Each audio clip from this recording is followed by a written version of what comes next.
Hey, friends. Um, this morning, I want to get back to Acts.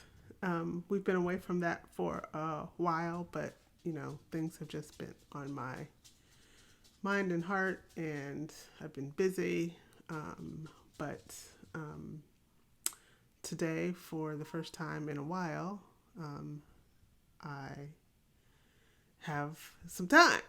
so, um, we left off at the end of um, the 26th chapter of Acts. So, what I want to do today is talk about chapter 27.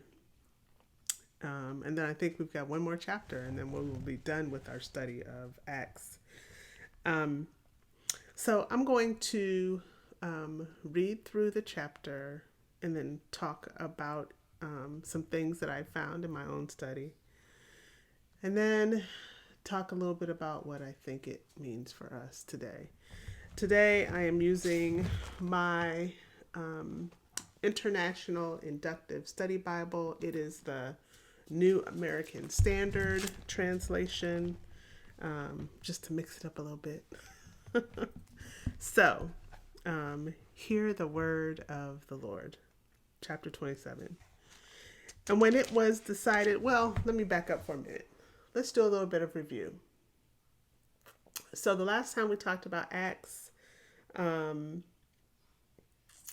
had basically had a number of hearings in front of the Roman authority, and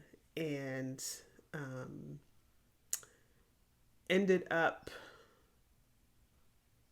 saying that he wanted to go to Rome because basically the local authority, Festus, was basically trying to appease the Jews and send him back to Jerusalem to stand trial there, even though Festus was like, he hasn't broken any Roman laws.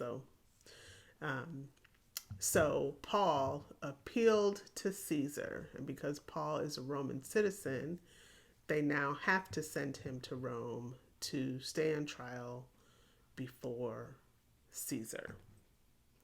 So that is where we left off in chapter 26. Actually, the last verse of chapter 26, verse 32 says, "And Agrippa said to Festus," Festus had consulted with Agrippa, who is part Jewish, "this man might have been set free if he had not appealed to Caesar." So they can't let him go because he said, "I need to go be tried in front of Caesar." So that is where we begin in chapter 27. So now Paul has to be taken to Rome. And it says, "And when it was decided that we should sail for Italy, they proceeded to deliver Paul and some other prisoners to a centurion of the Augustan cohort named Julius. And embarking in an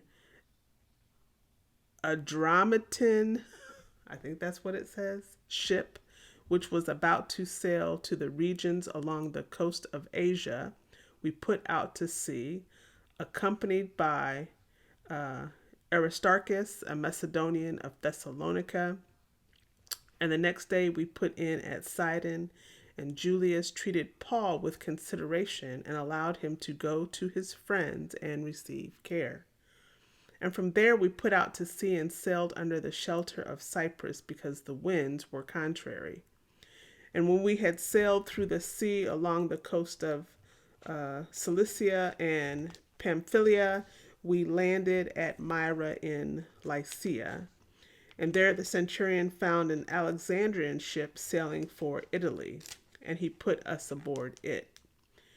And when we had sailed slowly for a good many days and with difficulty had arrived off Cnidus, since the wind did not permit us to go farther, we sailed under the shelter of Crete off Salmone, I think. These ancient names, y'all. And with difficulty sailing past it, we came to a certain place called Fair Havens, near which was the city of Lycia. And when considerable time had passed and the voyage was now dangerous, since even the fast was already over, Paul began to admonish them and say to them, Men, I perceive that the voyage will certainly be attended with damage and great loss, not only of the cargo and the ship, but also of our lives. But the centurion was more persuaded by the pilot and the captain of the ship than by what was being said by Paul. And because the harbor was not suitable for wintering, the majority reached a decision to put out to sea from there, if somehow they could reach Phoenix, a harbor of Crete, facing southwest and northwest, and spend the winter there. And when a moderate south wind came up, supposing that they had gained their purpose, they weighed anchor and began sailing along Crete, close inshore. But before very long, there rushed down from the land a violent wind called Uraquilo. And when the ship was caught in it and could not face the wind, we gave way to it and let ourselves be driven along. And running under the shelter of a small island called Clauda, we were scarcely able to get the ship's boat under control. And after they had hoisted it up, they used supporting cables in undergirding the ship, and fearing that they might run aground on the shallows of Syrtis, they let down the sea anchor, and so let themselves be driven along. The next day, as we were being violently storm-tossed, they began to jettison the cargo, and on the third day they threw the ship's tackle overboard with their own hands. And since neither sun nor stars appeared for many days, and no small storm was assailing us, from then on all hope of our being saved was gradually abandoned. And when they had gone a long time without food, then Paul stood up in their midst and said, Men, you ought to have followed my advice and not to have set sail from Crete and incurred this damage and loss. And yet now I urge you to keep up your courage, for there shall be no loss of life among you, but only of the ship. For this very night an angel of the God to whom I belong and whom I serve stood before me, saying, Do not be afraid, Paul. You must stand before Caesar. And behold, God has granted you all those who are sailing with you. Therefore, keep up your courage, men, for I believe God that it will turn out exactly as I have been told. But we must run aground on a certain island. But when the 14th night had come, as they were being driven about in the Adriatic Sea, about midnight the sailors began to surmise that they were approaching some land. And they took soundings and found it to be 20 fathoms. And a little farther on they took another sounding and found it to be 15 fathoms. And fearing that we might run aground somewhere on the rocks, they cast 4 anchors from the stern and wished for daybreak. And as the sailors were trying to escape from the ship and had let down the ship's boat into the sea, on the pretense of intending to lay out anchors from the bow, Paul said to the centurion and to the soldiers, Unless these men remain in the ship, you yourselves cannot be saved. Then the soldiers cut away the ropes of the ship's boat and let it fall away. And until the day was about to dawn, Paul was encouraging them all to take some food, saying, Today is the 14th day that you have been constantly watching and going without eating, having taken nothing. Therefore, I encourage you to take some food, for this is for your preservation. For not a hair from the head of any of you shall perish. And having said this, he took bread and gave thanks to God in the presence of all, and he broke it and began to eat. And all of them were encouraged, and they themselves also took food. And all of us in the ship were 276 persons. And when they had eaten enough, they began to lighten the ship by throwing out the wheat into the sea. And when day came, they could not recognize the land, but they did observe a certain bay with a beach, and they resolved to drive the ship onto it if they could. And casting off the anchors, they left them in the sea, while at the same time they were loosening the ropes of the rudders and hoisting the foresail to the wind. They were heading for the beach. But striking a reef where 2 seas met, They ran the vessel aground, and the prow stuck fast and remained immovable, but the stern began to be broken up by the force of the waves. And the soldiers' plan was to kill the prisoners, that none of them should swim away and escape. But the centurion, wanting to bring Paul safely through, kept them from their intention, and commanded that those who could swim should jump overboard first and get to land, and the rest should follow, some on planks and others on various things from the ship. And thus it happened that they all were brought safely to land. The word of God for the people of God. Thanks be to God. All right, that was a lot. But it's a story of a shipwreck. Not unlike Gilligan's Island, if you remember that show. You remember that theme song? The tiny ship was tossed. If not for the courage of the fearless crew, the minnow would be lost. Now I'm going to have that song in my head all day, and I hope you do too. You're welcome. All right, so they have to get on this ship to get to Rome. And because of the time of year, this is not a safe journey by any means. So let me tell you a little bit about the people who are with Paul. So there is the centurion who is in charge of him. And remember, we've said this before, centurions are called centurions because CENT, that's 100, so they're in charge of 100 soldiers.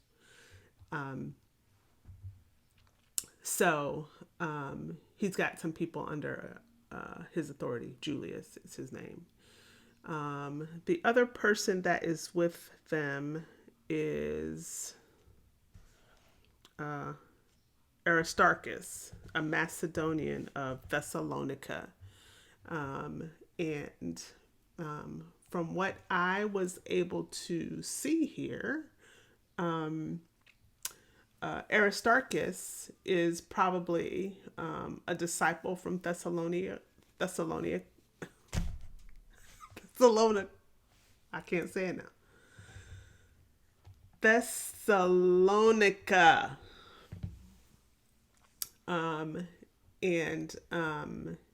He was probably one of the people that was traveling with Paul. We know that Luke wrote Acts, right?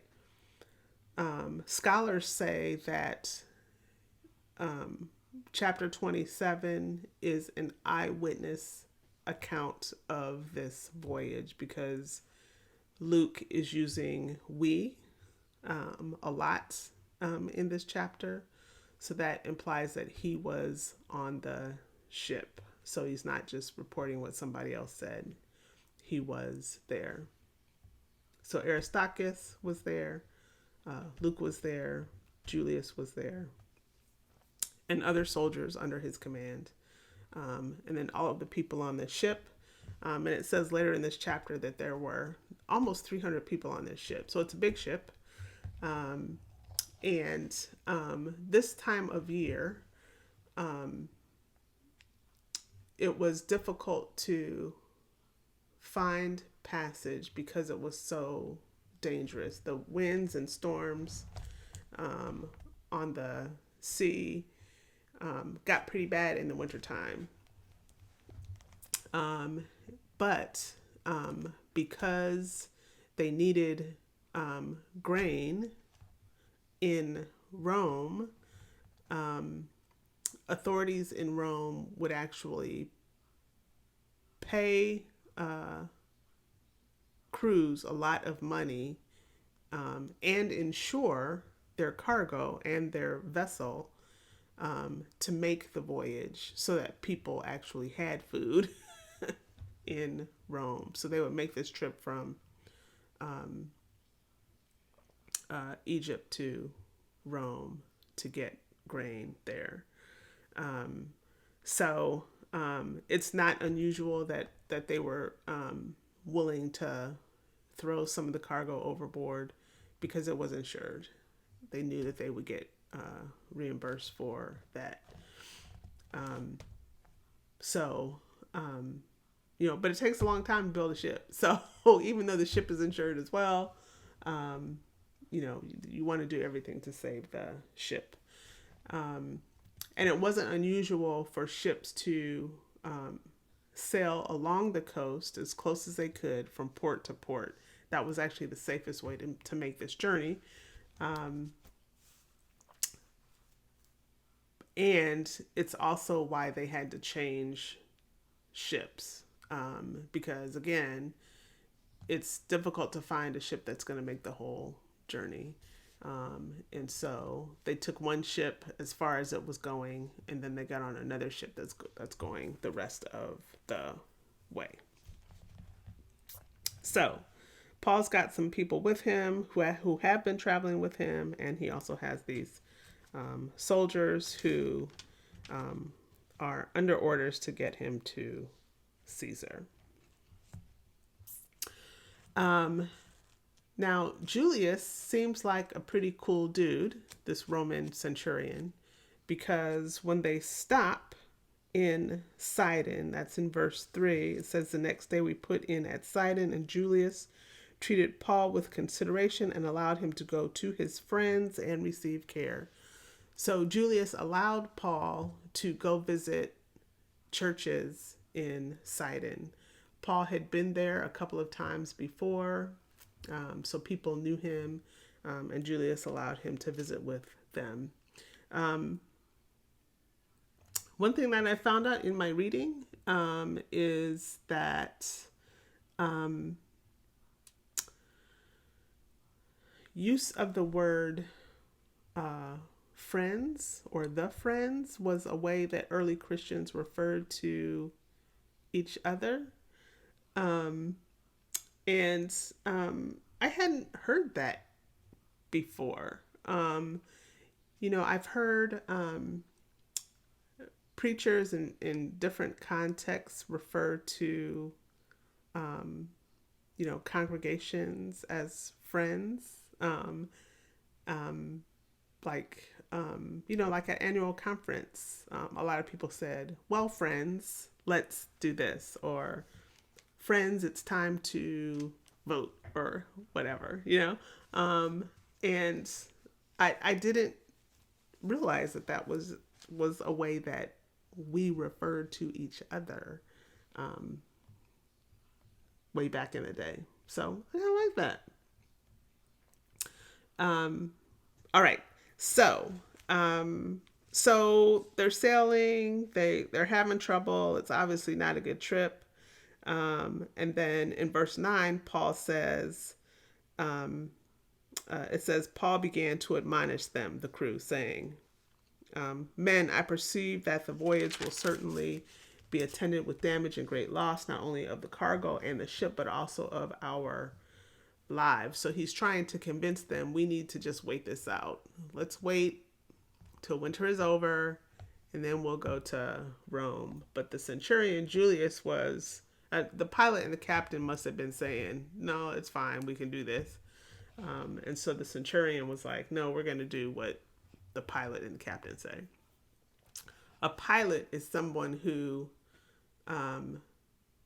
knows the coastline enough that they can safely direct a ship through. If you've ever been on a cruise, sometimes when you come into a particular port,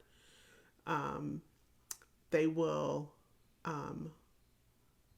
have a local person who is a pilot come out to the ship and basically drive the ship into port, because they know the coastline and the crew doesn't. So the pilot knows how to navigate these various ports, and the captain is the captain of the ship. This is why I think the centurion was convinced by these people because they're experts. They've done this voyage before. They know what's going to happen. And I think Paul knew that they were going to refuse to wait, because of what happens later in the chapter. It provides an opportunity for God to show up and show out, right? All right, so Luke spends a lot of time describing this storm and the things that they were encountering. It's said to be the most detailed description of a voyage in this time period. Isn't that interesting? It's certainly the most detailed description of a voyage in the Bible. But it's one of the most, if not the most detailed description in ancient writings. But again, this kind of hopping from port to port we've seen before in Acts. This is the way that they kind of navigated through this journey.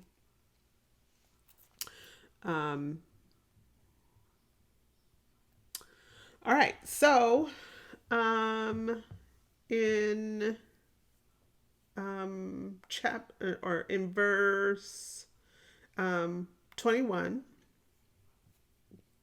it says, "And when they had gone a long time without food, then Paul stood up in their midst and said, 'Men, you ought to have followed my advice and not to have set sail from Crete and incurred this damage and loss.'" He's like, "You should listen to me. You see what we're going through? We losing cargo, sustaining damage to the ship. This is ridiculous. You should listen to me." But then he says in verse 22, "And yet now I urge you to keep up your courage, for there shall be no loss of life among you, but only of the ship." So he's saying nobody's going to die here. You're going to lose a ship, but nobody's going to die.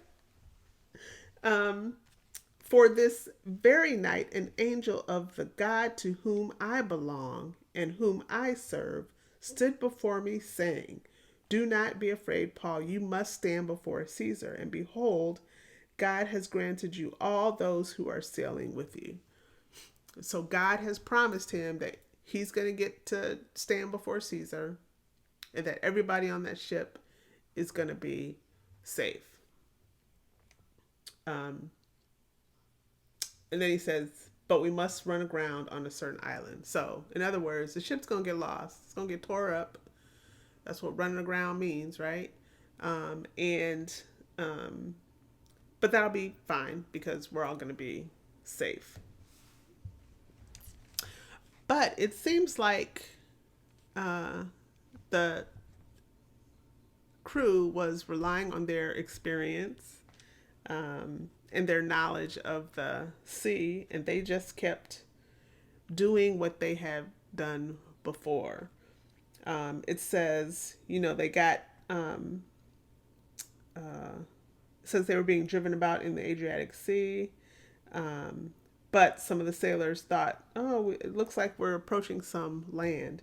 So they started, it says they took soundings and found it to be 20 fathoms. And a little farther on, they took another sounding and found it to be 15 fathoms. That's when they take measurements to see how far down the bottom is. So they're trying to see how deep is the water, so we don't run aground, basically. And it says, "And fearing that they might run aground somewhere on the rocks, they cast 4 anchors from the stern and wished for daybreak." So they're anchoring the ship so it doesn't move, and hoping they can, get some daylight and see exactly what's going on with how close they are to the land. So they're relying on their experience. They're doing what they've done before. They're probably thinking, "Paul, we don't know you. And who's this God you're talking about? We don't know that God either." So we're just going to do what we do. Um, and then there's some sailors who were trying to escape from the ship because they're like, this ship is going down. We need to get out of here. And Paul says to the centurion and to the soldiers, unless these men remain in the ship, you yourselves cannot be saved. Isn't that interesting? So he's saying to Julius and the soldiers, we can't let them get off this boat.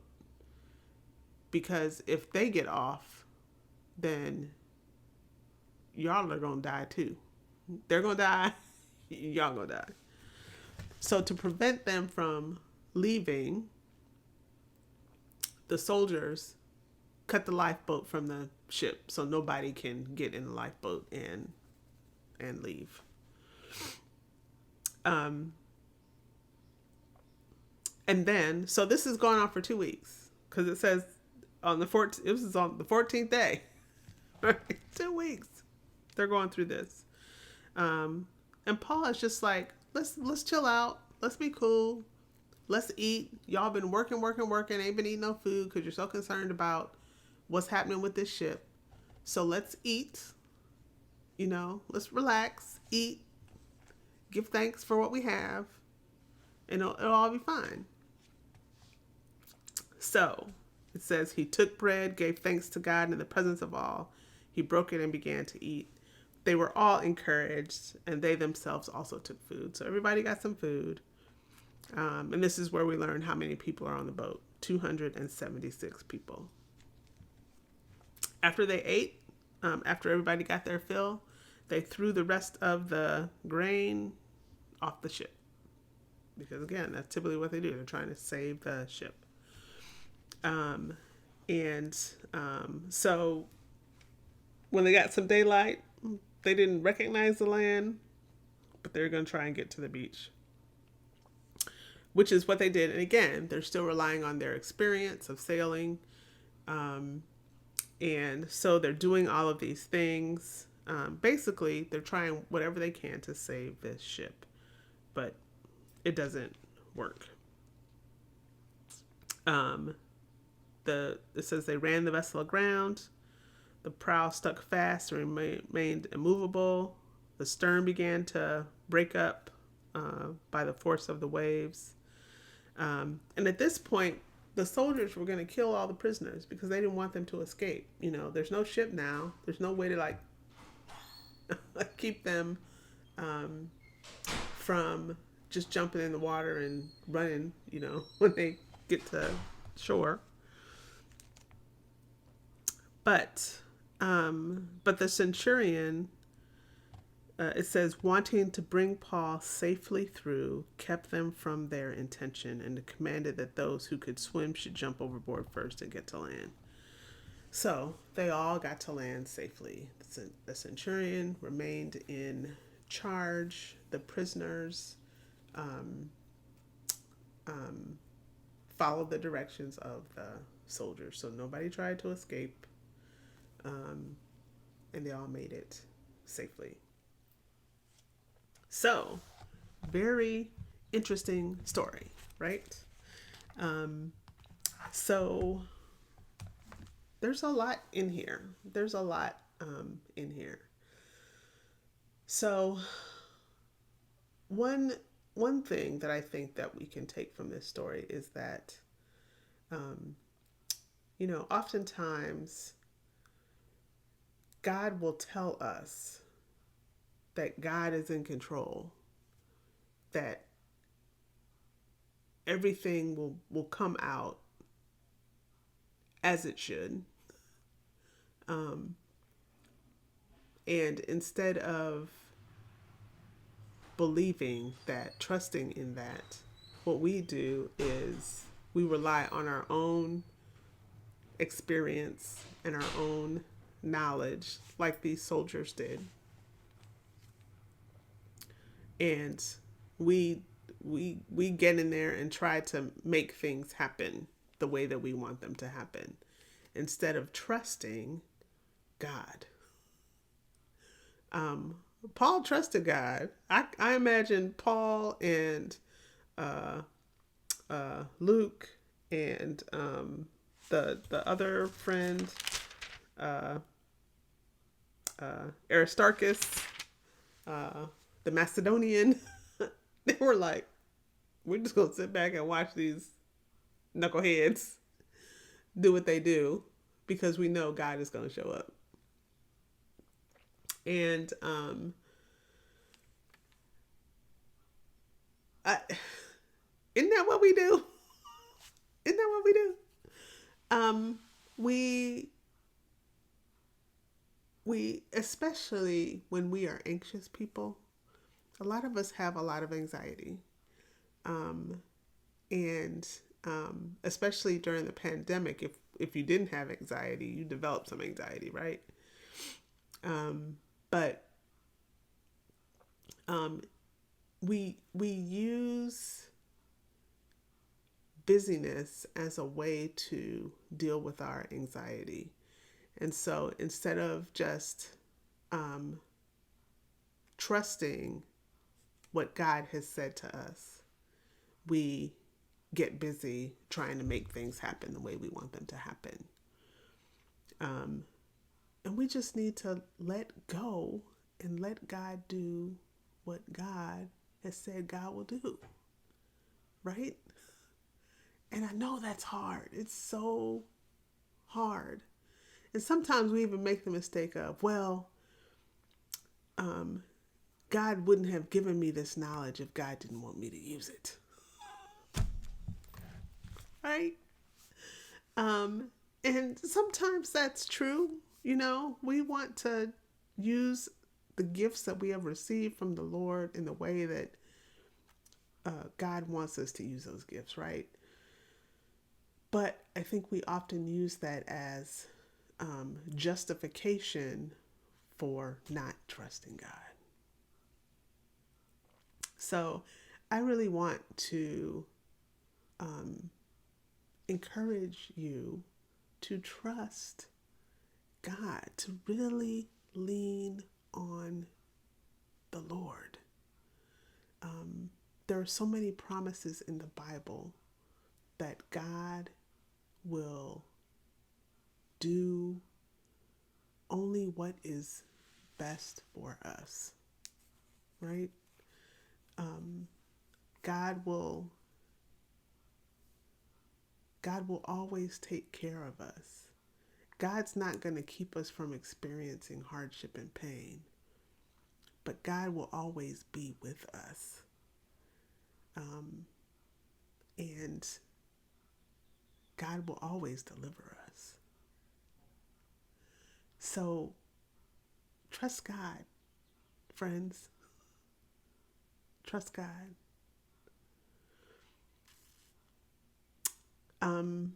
I hope you have a good week. I hope that you will take this next week to really think about trusting God, believing in His promises. Pray with me. God, I thank you for every person who has chosen to study your word. I thank you for their desire to draw closer to you through the study of your word. And God, I hope that through that study, that they will learn to trust you, to rely on you, to lean on you, to rest in the promises that you have made, and to use their life story to transform our world. These are all things I ask in your Son, Jesus' name. And all the people said, amen. Have a good week. I miss you. I love you. I'll see you next time. Bye.